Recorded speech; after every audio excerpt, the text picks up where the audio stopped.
Hi, my name is Paul Miller. I'm the Chief of Police of the City of Gonzales.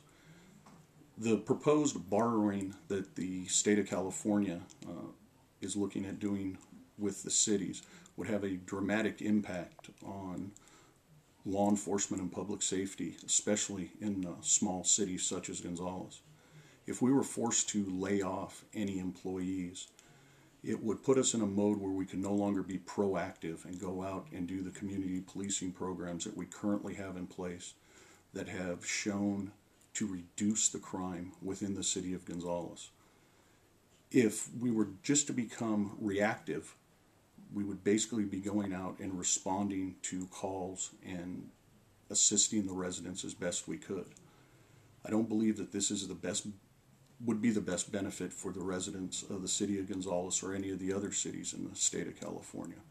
I believe that we need to continue the community policing programs and have those programs